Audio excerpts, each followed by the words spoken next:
अस्सलाम वालेकुम। आज के इस ट्यूटोरियल में हम आगाज़ करेंगे VB.NET डेटाबेस प्रोग्रामिंग के बारे में और जानने की कोशिश करेंगे कि हम किस तरह क्रिएट कर सकते हैं और कनेक्ट हो सकते हैं अपने SQL सर्वर डेटाबेस के साथ विजुअल बेसिक .NET से।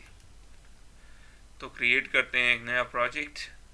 विजुअल बेसिक सेलेक्ट कीजिए, फिर विंडोज़ और फाइनली विंडोज़ फॉर्म्स एप्लीकेशन, और मैं इसको नाम दूंगा database demo with SQL server VB।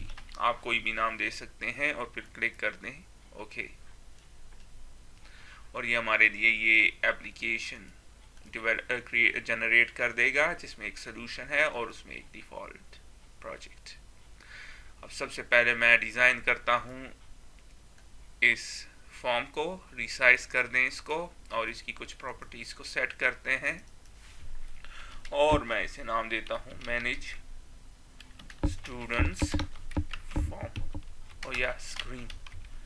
और मैं चाहता हूँ जब ये एप्लीकेशन रन हो ये स्क्रीन सेंटर में नज़र आए, तो स्टार्ट पोजीशन को कर दें सेंटर स्क्रीन। और मैं चाहता हूँ मैक्सिमाइज बटन डिसेबल हो जाए तो मैक्सिमाइज बॉक्स को फॉल्स कर दें।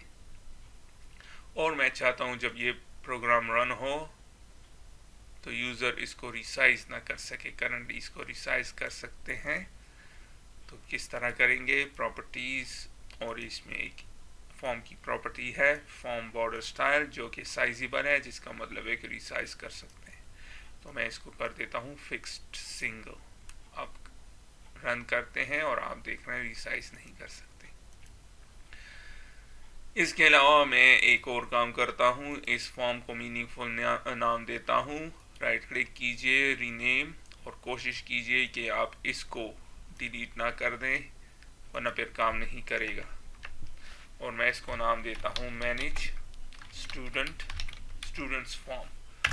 और जब आपके सामने ये मैसेज नज़र आ जाए यस कर दें। अब रिबिल्ड करता हूँ मैं सोल्यूशन को और आप देख रहे हैं ये एरर शो कर रहा है। इसकी एक वजह है फॉर्म 1 अब मौजूद नहीं है क्योंकि हमने उसको रीनेम कर दिया है। तो यहाँ पे क्लिक कीजिए और ये यहाँ पे एरर है, तो इसको डॉट मैनेज स्टूडेंट फॉर्म कर दें। और अब जब आप रिबिल्ड करेंगे तो काम करेगा। अब नेक्स्ट चीज़ हमने क्या करनी है, मैंने ऐड करना है एक डेटा ग्रिड व्यू कंट्रोल को यहाँ पे। और डेटा ग्रिड व्यू आपको मिलेगा डेटा पैनल में, डेटा पैनल और फिर डेटा ग्रिड व्यू, और फिर इसको यहाँ पे ड्रॉ कर दें। ड्रॉ करने के बाद इसकी प्रॉपर्टीज़ में चलते हैं और मैं सेट करता हूँ इसकी नेम प्रॉपर्टी को students list data grid view. हो गया। अब हम क्या करेंगे, एक डेटाबेस क्रिएट करेंगे और उसमें एक टेबल होगा स्टूडेंट और उसकी डेटा को हम लोड करेंगे इस डेटा ग्रिड व्यू में। एक चीज़ जानने की कोशिश करते हैं कि data view grid view control का मकसद क्या है। डेटा ग्रिड व्यू का मकसद है टू शो डेटा वन और more rows in a tabular form as shown below. Tabular form में डेटा को शो करता है। टेबुलर फॉर्म क्या होता है, टेबल के फॉर्मेट में डेटा को शो करता है कि टॉप पे टाइटल्स होते हैं और फिर उसमें रोज ऑफ डेटा होता है, रिकॉर्ड। एक रो जो है इक्वल है एक रिकॉर्ड की। और इसी तरह आपको टेबल फॉर्मेट में सारा डेटा नज़र आता है। तो ये है data purpose data grid view control का। अब चलते हैं और क्रिएट करते हैं SQL सर्वर में एक डेटाबेस। राइट क्लिक कीजिए डेटाबेसेस पे, राइट क्लिक न्यू डेटाबेस, और मैं इसको नाम देता हूँ, आप कोई भी नाम दे सकते हैं, मैं इसको नाम देता हूँ VBDB डेमो, और पे क्लिक कर दें ओके और ये क्रिएट हो जाएगा। ये आपके सामने है। अब मैं इसमें एक टेबल क्रिएट करता हूँ। राइट क्लिक कीजिए टेबल्स पे, न्यू टेबल, और यहाँ पे सबसे पहले हम डिफाइन करेंगे प्राइमरी की को, और इस केस में होगा स्टूडेंट आईडी, और ये है इंटीजर।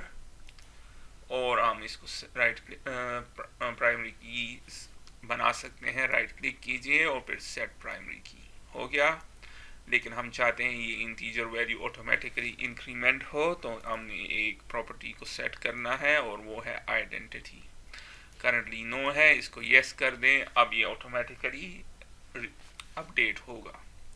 तो पहले इस आइडेंटिटी सीट का मकसद क्या है कि पहले वैल्यू जो होगी स्टूडेंट आईडी की वो 1 से स्टार्ट होगी और फिर एक उसमें इंक्रीमेंट होगा।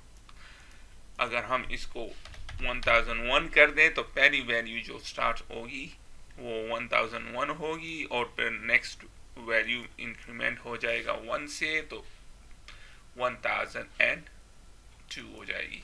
और अगर मैं इसको 10 कर दूं तो पहली वैल्यू 1001 और दूसरी 1011, तीसरी 1021 एंड सो ऑन। तो मैं इसको 11 ही रखता हूँ इस एग्जाम्पल में। और इसके बाद मैं ऐड करता हूँ फर्स्ट नेम,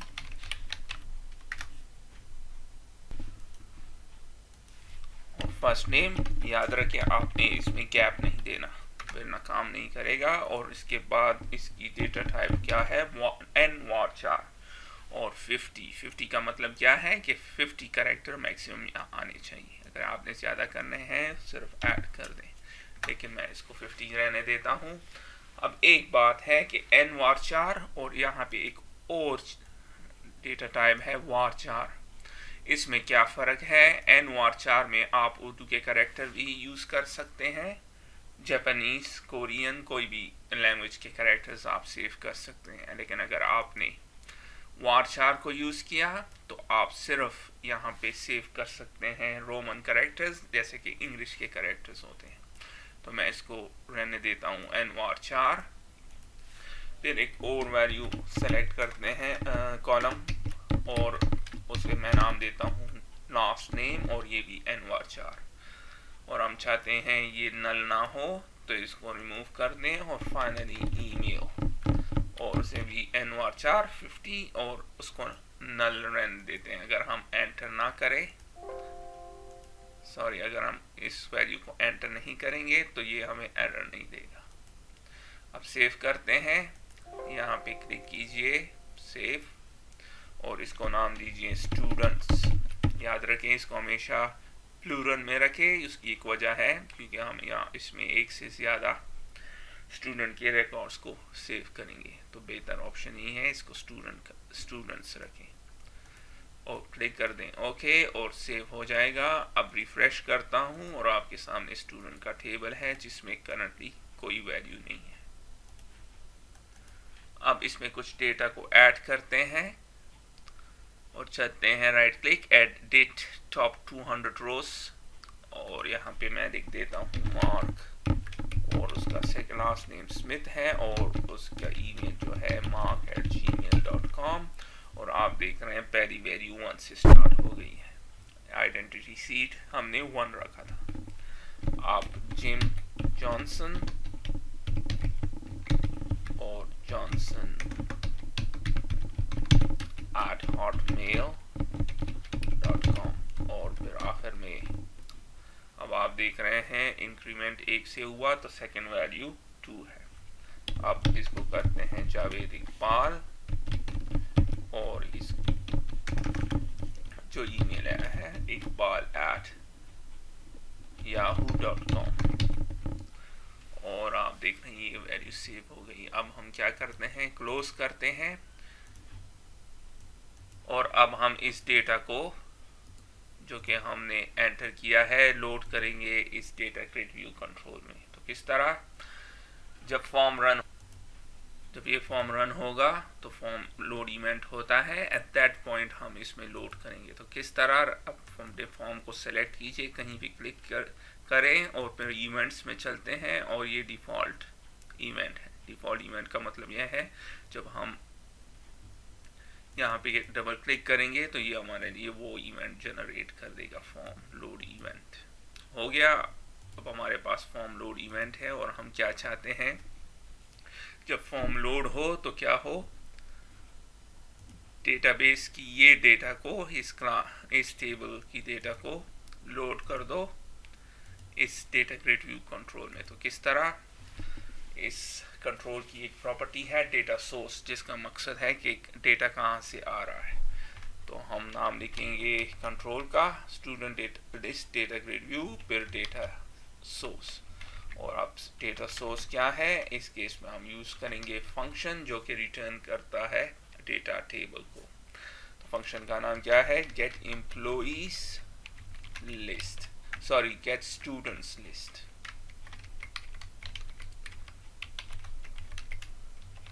और ये फंक्शन हम यूज करेंगे और अब इसको क्रिएट भी करेंगे। डिफाइन करते हैं इस फंक्शन को प्राइवेट, क्योंकि फंक्शन है, फंक्शन फिर गेट स्टूडेंट्स लिस्ट एज, चूंकि डेटा टेबल को रिटर्न करते हैं तो एज डेटा टेबल,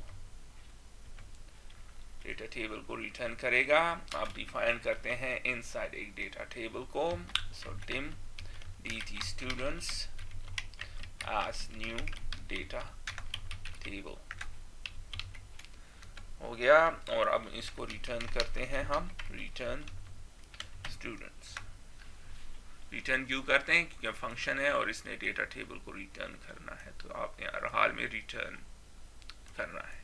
करंटली ये एम्प्टी है और डेटा कहाँ से आएगा, जब हम कनेक्ट होंगे अपने SQL सर्वर के इस डेटाबेस के साथ। तो किस तरह, सबसे पहले हम कनेक्शन स्ट्रिंग को डिफाइन करते हैं। यहाँ पे चलिए app.config फाइल में, और यहाँ पे मैं लिखता हूँ कनेक्शन स्ट्रिंग्स, फिर एक कनेक्शन स्ट्रिंग को ऐड करते हैं, उसको नाम देते हैं dbx, और कनेक्शन स्ट्रिंग क्या होगा इस पे थोड़ी देर में बात करते हैं। और प्रोवाइडर नेम पे पहले बात करते हैं। प्रोवाइडर नेम क्या है कि कौन से डेटाबेस से आपने डेटा को लेना है। चूंकि हमने SQL सर्वर डेटाबेस से लेना है तो मैं यहाँ पे लिखूंगा प्रोवाइडर system.data.sql क्लाइंट।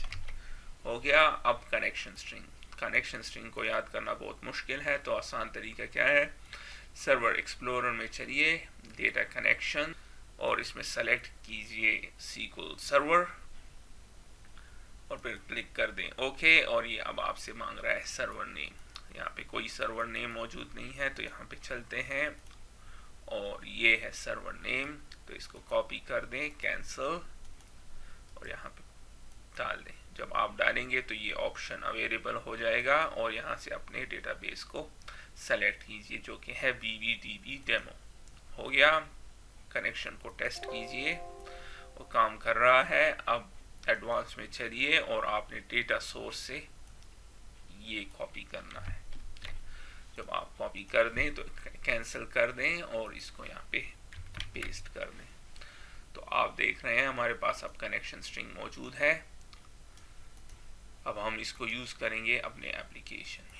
एप्लीकेशन में चलते हैं, सबसे पहले डिफाइन करते हैं कनेक्शन स्ट्रिंग को, और उसे मैं नाम देता हूँ con string as string, string है और वैल्यू कहाँ से आ रही है, कॉन्फ़िगरेशन मैनेजर। और आप देख रहे हैं IntelliSense हमें ये ऑप्शन नहीं दे रहा, इसकी एक वजह है, आपने रेफरेंस को ऐड करना है। यहाँ पे आपको नज़र नहीं आ रहा system.configuration, तो ऐड कर दें, ऐड रेफरेंस, फ्रेमवर्क में सेलेक्ट कीजिए system.configuration और फिर क्लिक कर दें ओके, ऐड हो जाएगा। और उसके बाद आपने इंपोर्ट करना है, तो यहाँ पे इंपोर्ट स्टेटमेंट और system.configuration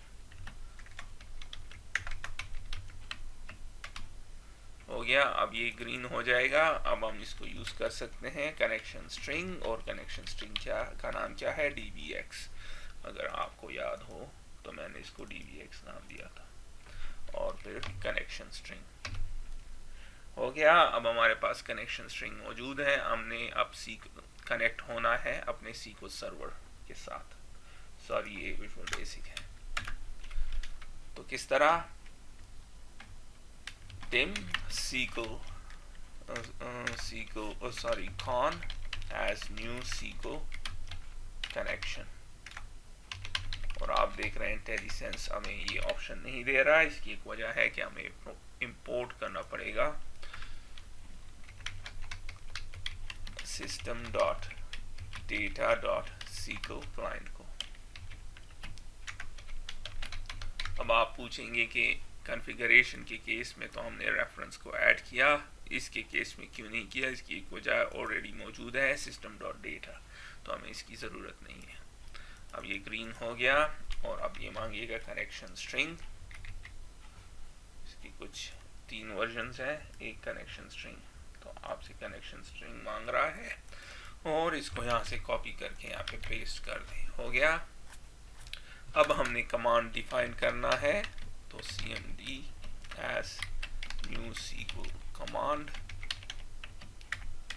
और फिर ये पहले मांगेगा कमांड को हम देते हैं, और कमांड क्या है कि सेलेक्ट करो सारे स्टूडेंट रिकॉर्ड को हमारे टेबल से, स्टूडेंट टेबल से। हो गया। और कनेक्शन ऑब्जेक्ट क्या है? con।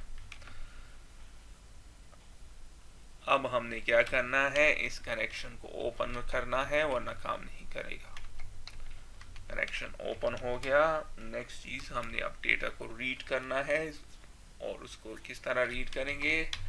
SQL डेटा रीडर के थ्रू। ये क्लास है SQL डेटा रीडर, जिसके थ्रू हम डेटा को रीड करते हैं और उससे क्या करते हैं? एग्जीक्यूट करते हैं कमांड एग्जीक्यूट रीडर। क्योंकि हम डेटा को रीड कर रहे हैं, चूंकि हम एक से ज़्यादा कॉलम को रीड कर रहे हैं तो एग्जीक्यूट रीडर। अगर एक कॉलम को रीड करते और एक वैल्यू को रीड करते तो फिर एग्जीक्यूट स्केलर। इस पे बाद में बात करेंगे, लेकिन चूंकि एक से ज़्यादा डेटा को हम रीड कर रहे हैं तो एग्जीक्यूट रीडर। अब हमारे पास डेटा आ गया है, तो हमने इसको लोड करना है अपने स्टूडेंट डेटा टेबल में। तो हमने इसमें लोड करना है इसको। तो किस तरह लोड करेंगे? बहुत आसान, स्टूडेंट्स डॉट लोड, और फिर उसमें क्या लोड करो? रीडर, जो डेटा हमारे पास है। और आखिर में हमने क्या करना है? रीडर डॉट क्लोज और कनेक्शन डॉट क्लोज। तो अब हमारे पास डेटा मौजूद है, तो हम रन करते हैं इस एप्लीकेशन को, और आप देख रहे हैं सारा डेटा लोड हो गया। अब सो फार ये हमारा कोड बिल्कुल ठीक है, लेकिन इसमें एक प्रॉब्लम है इसकी परफॉर्मेंस की। ये जो क्लोज है ये अमूमन काम सही नहीं करते, तो बेटर ऑप्शन है कि हम यूज़ करें यूजिंग स्टेटमेंट को। और यूजिंग स्टेटमेंट का क्या मकसद है? तो यूजिंग स्टेटमेंट हम यूज़ करेंगे। यूजिंग स्टेटमेंट का मकसद क्या है? जब मैं उसको यहाँ पे यूज़ करूँगा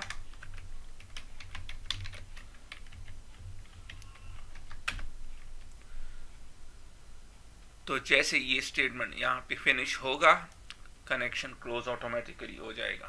तो क्विक है, मोर एफिशिएंट है, तो हमने यूजिंग को यूज़ करना है। हम इस तरह यूज़ कर सकते हैं, और आपने देखा इसने काम किया, लेकिन ये बेहतर तरीका है। तो अब हमें इनक्लोज की ज़रूरत नहीं है दोनों की, और हम इसको इनसाइड करते हैं यूजिंग स्टेटमेंट की। हो गया। इसी तरह हमने यहाँ पे यूजिंग यूज़ करना है,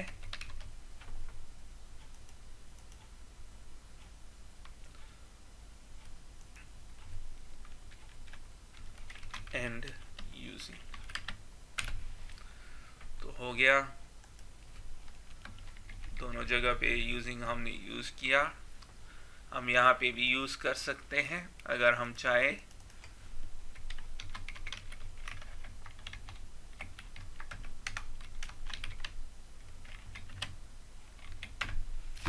और यूजिंग हमने यूज़ किया। अब रन करते हैं,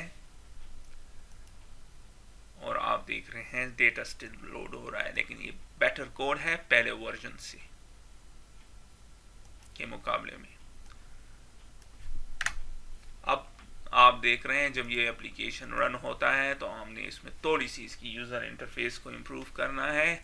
हम चाहते हैं कि ये पूरा फैल जाए यहाँ तक, और ये एम्प्टी रो जो है ये यहाँ से ख़त्म हो जाए। तो किस तरह करेंगे? पहले एम्प्टी रो को ख़त्म करते हैं, सेलेक्ट कीजिए, यहाँ पे चलिए और इनको अनचेक कर दें, और आप देख रहे हैं MT9 यहाँ से ख़त्म हो गई है। अब हमने इसको यहाँ पे पूरा फुली अलाइन करना है तो किस तरह करेंगे, सेलेक्ट कीजिए, इसकी एक प्रॉपर्टी है auto size columns mode, properties में चलिए, ऑटो साइज कॉलम्स मोड जो कि नन है, इसको फिल कर दें। जब फिल हो जाएगा तो आप देख रहे हैं इक्वली डिस्ट्रीब्यूट हो गए सारे कॉलम। नेक्स्ट चीज, हम जब किसी रिकॉर्ड को सेलेक्ट करते हैं तो आप देख रहे हैं सेल सेलेक्ट हो रहा है, लेकिन जबकि मैं चाहता हूं कि जब हम किसी रिकॉर्ड पे क्लिक कर दें तो पूरी रो सेलेक्ट हो। तो किस तरह, इसकी एक प्रॉपर्टी है और वो है सिलेक्शन मोड, करंटली है रो हेडर सेलेक्ट, इसको कर दें फुल रो सेलेक्ट। रन करते हैं और जब मैं सेलेक्ट करता हूं तो फुल रो सेलेक्ट अब हो रही है। अब आखिरी चीज जो हमने करनी है, जब मैं यहाँ पे कंट्रोल की पे क्लिक करता हूँ को प्रेस रखता हूँ तो आप देखना है मैं मल्टीपल रोज को सेलेक्ट कर सकता हूँ। मैं चाहता हूँ हम एक रो को एट अ टाइम सेलेक्ट करें, एक से ज्यादा नहीं। उसकी एक प्रॉपर्टी है मल्टी सेलेक्ट जो कि है ट्रू, जिसका मतलब है कि आप मल्टीपल सेलेक्ट कर सकते हैं, लेकिन मैं इसको फॉल्स कर देता हूँ। अब मैं टेस्ट करता हूं और अब मैं सिर्फ एक रो को एट अ टाइम सेलेक्ट कर सकता हूं। तो आपने देखा कि हमने इस ट्यूटोरियल में डेटा टेबल को यूज करके डेटा को लोड किया अपने डेटा ग्रिड व्यू कंट्रोल में, और इसके अलावा हमने उसकी कुछ प्रॉपर्टीज को सेट की और उसकी यूजर इंटरफेस को डेवलप किया। तो इसके साथ ही मैं इस वीडियो को ख़त्म करता हूं, फिर मिलते हैं किसी और ट्यूटोरियल में, तब तक